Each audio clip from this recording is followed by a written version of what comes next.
నేనేమన్నానంటే కాంపెన్సేషన్ ఎంత ఇచ్చారమ్మా? నేను ఇచ్చిన డబ్బులు నాకు ఇవ్వండి. అది నేను ఒక 5 lakhs 5-6 lakhs మధ్యలో లాయర్కి సిఏ తీసుకున్నాడు 1 lakh. ఇట్లా పెద్ద మంది సిఏ దగ్గర పెట్టారు డబ్బులు. ఇంకా నేను వాళ్ళ దగ్గర వద్దంటే మేము ఎవరిని నమ్మము అది ఇది ఇట్లా అంటే సరేలే అని మేము ఊరుకున్న. ఆడపిల్లది ఎలా తీసుకుంటారులే అని. పాపది నేను చూసుకోను. వాళ్ళతో పాప బాధ్యత నీది. నేనే కష్టంగా బతుకుతున్నాను, ఒకరి మీద డిపెండ్. నాకు జాబ్ లేదు బయట. మొత్తంగా కాంపెన్సేషన్ ఎంత తీసుకున్నారమ్మా? నేను 6 lakhs తీసుకున్నాను. లాయర్కి ఫీజు 50,000 ఇచ్చాను. సిఏకి 1 lakh తీసుకుని నాకు వచ్చింది 4 అండి. అవి నీ ఖర్చులు కౌంటింగ్ లోకి రావు. ఒక 6 lakhs full and final settlement అయ్యింది. పాప బాధ్యతలు ఎడ్యుకేషన్ అతనే తీసుకోవాలి. చేస్తున్నాడా మరి? అది రాయలేదు, మంత్లీ అది రాయమంటే రాయలేదు. సరే అని పాప బాధ్యత తీసుకోమని. బాధ్యత అంటే ఏంటి మరి? చదువు, పెళ్లి, ఫీజులు కట్టాలి కదా. ఏవి అలా మెయింటెనెన్స్ అంకె పట్టికలు రాయలేదు. అలా పోషణ, ఫీ, చదువు అవన్నీ కట్టలేదు మేడం 10 years దాకా. మళ్ళీ ఒక 1/2 ఎకరము నాకేమొద్దు, తన కూతురికి ఆస్తి పెట్టుకోండి, నాకేమొద్దు, నేను ఇచ్చిన డబ్బులు నాకు ఇండి అని అన్న. అప్పుడైతే నేను డైవర్స్ సైన్ పెడతా లేకపోతే పెట్టాను అన్న. అప్పటికి ఇంకా అలా వచ్చారు. ఇంకా పాపకు 1/2 ఎకరం 2 lakhs ఉంటుంది, ఎక్కడో లోపలిది అది పెట్టారు. ఫస్ట్ ఆస్తిలో సగం రాస్తానన్నా నా కూతురికి అని ఇల్లు. అది మళ్ళీ మాట మార్చి ఇల్లు తీసేసి, ఇల్లు 50 lakhs ఉంటుంది కదా, అది తీసేసి 2-3 lakhs పొలం పెట్టారు. అది మెట్టది. ఇది అయిన తర్వాత సరే సైన్ పెట్టాను. అవి కూడా డాక్యుమెంట్స్ ఇవ్వాలి. 2012లో మీకు విడాకులు అయిపోయినాయి, మ్యూచువల్ డైవర్స్. 2006లో పెళ్ళయింది. అత్తగారింట్లో ఒక 2-3 నెలలు ఉన్నారు. ప్రెగ్నెన్సీ వచ్చింది. మళ్ళీ 7వ నెలలో అత్తగారింటికి వెళ్ళారు. శ్రీమంతం జరిగింది. అక్కడ మీ అత్తగారు ఏదో మీకు మందు పెట్టారు, వశీకరణ మందు. 9th month దాకా ఉన్నావు, డెలివరీకి వచ్చావు. మళ్ళీ ఓ పంచాయతీ జరిగి విజయవాడలో ఒక నెల ఉన్నారు. మళ్ళీ ఒక పంచాయతీ జరిగి గుంటూరులో ఒక 4 నెలలు ఉన్నారు. మాత్రం లేడు మేడం.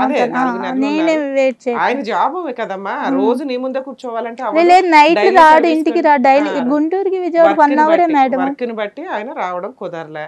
ఏదన్నా కానీ ఓ 4 నెలల్లో మళ్ళీ ఆ కాపురం ఇది అయ్యింది. తర్వాత కేసులు వేసుకున్నారు. 2009-10లో డైవర్స్ కేసు వేశారు. 12లో మ్యూచువల్ డైవర్స్ అయిపోయినాయి. ఆ తర్వాత ఆఫీస్ దగ్గర ఎలిజబెత్ అమ్మాయిని పెట్టుకున్నారు కదా మేడం, అది వెళ్ళి చూసారు పక్కనే అవన్నీ జరిగింది. ఆయనతో డైవర్స్ అయిపోయినాక మనం ఇంకా టాపిక్ మాట్లాడుకోవద్దు. చెప్పాలి కదా మేడం. అయిపోయింది. తర్వాత ఏంటి? పాపకి మెయింటెనెన్స్ ఇవ్వట్లేదు. మళ్ళీ 2015లో ఇప్పుడు దాకా చూసాము. పాప స్కూల్ ఫీజులో చూస్తా అని పెద్ద మనుషుల ద్వారా పంపిస్తే నేను ఇవ్వను, ఏం చేసుకుంటారు కోర్టులో చూసుకోండి, డాక్యుమెంట్స్ రాసిన ప్రాపర్టీ కూడా ఇవ్వలేదు, జిరాక్స్ ఇచ్చారు మాకు. మళ్ళీ కేసు వేయటం జరిగింది. మెయింటెనెన్స్ పాపది, నేను కాదు, నేనే లేదు. పాపది మెయింటెనెన్స్ ఇవ్వట్లేదని నేను మదర్గా నేను ఒక నెక్స్ట్ మ్యారేజ్ చేసుకోవాలని ఆలోచన ఉంది కాబట్టి నేను రాలా, అటెండ్ అవ్వలేదు. అమ్మమ్మ గార్డెన్గా వేసామండి.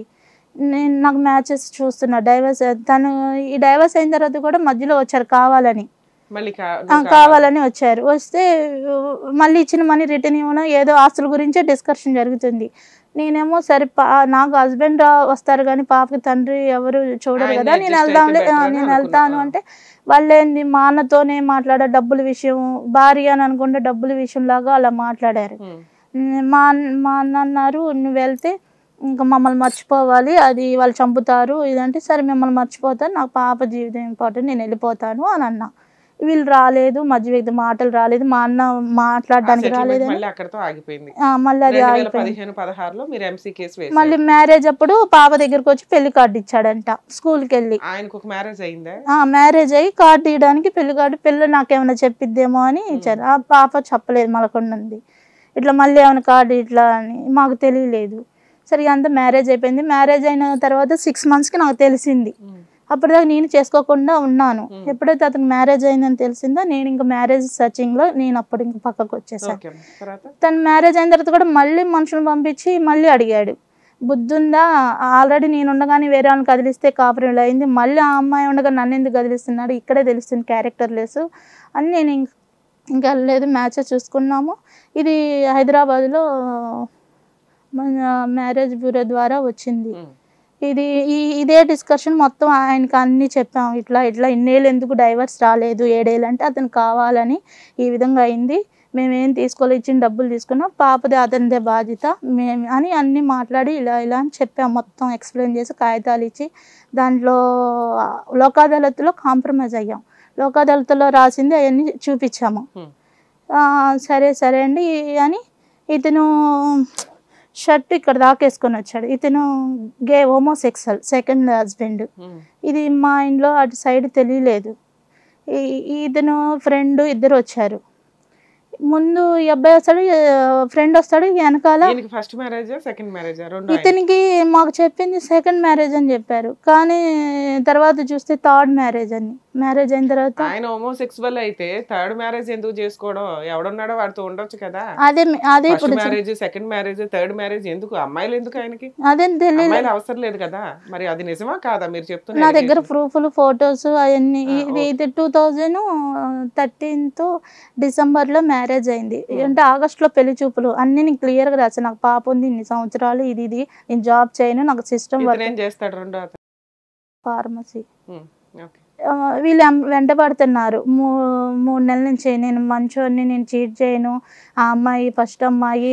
మీ అత్త మామ వీళ్ళంతా కూడా వచ్చారా? అవును, వాళ్ళు వస్తేనే మేము చేసుకున్నారు. వాళ్ళు మ్యాచెస్ ఆగస్టులో వచ్చారు. అత్త మామూలు ఫస్ట్ ఫ్రెండ్స్ ఇతను వచ్చారు, సెకండ్ అత్తామామలు, తర్వాత సిస్టర్స్, ఇతను. 3 సార్లు పెళ్లి చూపులు, 3 సార్లు 2 hours మధ్యాహ్నం నుంచి ఈవినింగ్ దాకా అన్నీ మాట్లాడుకొని 3 days జరిగింది. మేము ఇలా చెప్పాము, ఇలా పరుగుల కుటుంబము, ఇది నీకు ఇష్టమవుతేనే చేసుకో, మళ్ళీ ఇలా టార్చర్ పెట్టద్దు, నీకు ఏమైనా డబ్బులు కావాలంటే మా చెల్లిని అడగొద్దు, మమ్మల్ని అడుగు, మేము ఇస్తాం, మీరు కొత్తగా మ్యారేజ్ అయింది ఎలా ఉంటారో అలా ఉండండి, గతం ఎత్తవా, కానీ అన్ని క్లియర్గా అన్నీ మాట్లాడుకొని చెప్పారు. సరే సరే అన్నారు.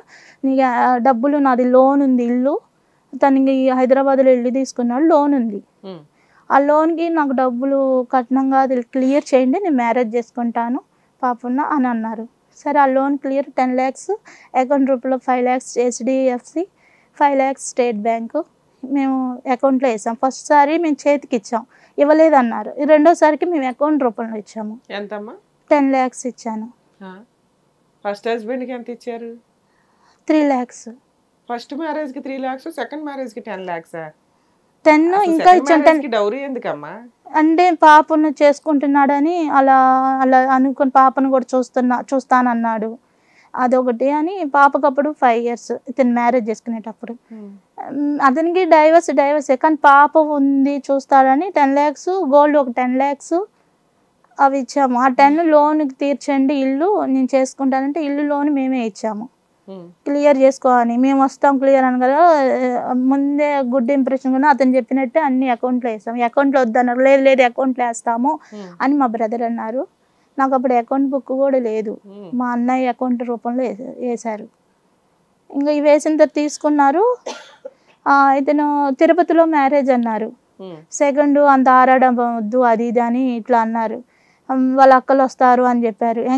లగ్గాలకి ఎవరు రాళ్ళ, తలుపులు వస్తున్నారు. సరే కిందకి వెళ్ళి ఎంక్వైరీ చేస్తే వాళ్ళ నాన్న కూడా వెనకాల వస్తున్నారంట. ఇవన్నీ మాకు తెలియలేదు సిటీలో ఇవన్నీ మా అన్నయ్య వాళ్ళకి. నేను అప్పటికి